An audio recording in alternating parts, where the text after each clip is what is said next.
Dead பட்டி இவர் normal serial killer கிடையாதான், ஜீனியஸான serial கில்லரா அப்படின்னு நான் சொல்லல, அமெரிக்கால வாழ்ந்த மக்கள் சொல்லியிருக்காங்க. ஸோ இதனால ஒரு சீரியல் கில்லர் ஒரு ஜீனியஸ்ன்னு சொல்றாங்கன்னா, நார்மல் பீப்புள் நம்மள மாதிரி இருக்கவங்களுக்கு 80 to 110 தான் பாத்தீங்கன்னா ஐக்கியூ லெவல் இருக்கும்.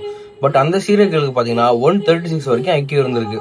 ஸோ அவனோட ஜீனியஸ்னஸ் 136 ஐக்கியூவை நல்ல விஷயத்துக்கு பயன்படுத்தாம ஊர்ல இருக்க 30 பேர்த்த கொலை பண்ணிட்டு, அதுவும் பொண்ணுங்களே பார்த்து தேடி கண்டுபிடிச்சு கொலை பண்ணி ஒவ்வொருத்தரோட தலையும் பாத்தீங்கன்னா வீட்டுல ஷோகேஸ் மாதிரி அடிக்க வச்சிருந்திருக்கான்.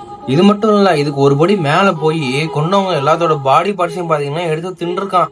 போலீஸ் எப்படியோ அவனை கண்டுபிடிச்சு வீட்டுல போய் அரெஸ்ட் பண்ணி கொண்டு வந்து இன்வெஸ்டிகேஷன் பண்றாங்க. பண்ணும்போது என்ன தெரியுமா சொல்லியிருக்கான், ஜஸ்ட் ஃபார் ஃபன், எல்லா கூட நான் ஃபன்னுக்காக பண்ணேன்னு சொல்லியிருக்கான். எப்படி 30 பேரை கொன்னுட்டு அவங்க பாடி பார்ட்ஸ் சாப்பிட்டது மட்டும் இல்லாம அவங்க தலையை அறுத்து ஷோகேஸ் மாதிரி வீட்டுல வச்சிருந்துட்டு ஜஸ்ட் ஃபார் ஃபன்னுங்கிறான். ஸோ கோர்ட் என்ன ஆர்டர் போட்டிருக்குன்னா, தம்பி இவனை தூக்கில போட்டுருங்க, இனிமேல் இவன் இருந்தான்னா எல்லாரோட வாழ்க்கையும் நாசமா போயிருன்னு சொல்லி தூக்கில போட்டுறாங்க. ஸோ இவன் ஒருத்தனால அமெரிக்கால வாழ்றதுக்கே ரொம்ப பயந்துட்டு இருந்தாங்க பொண்ணுங்க அந்த காலத்துல. ஸோ ஒருவேளை அவனை தூக்கில பிடிச்சி போட்டதுக்கு அப்புறம் தான் ஒரு நிம்மதி அடைஞ்சாங்க. இந்த ஜீனியஸ் எல்லாத்தையும் கொண்டுட்டு ஜஸ்ட் ஒரே ஒரு வார்த்தை மட்டும் சொல்லிட்டான், ஜஸ்ட் ஃபார் ஃபன்னு. பட் இந்த செத்து போன 30 பொண்ணுங்களோட பின்னாடி பாத்தீங்கன்னா அவ்வளவு கஷ்டம் இருந்திருக்கு.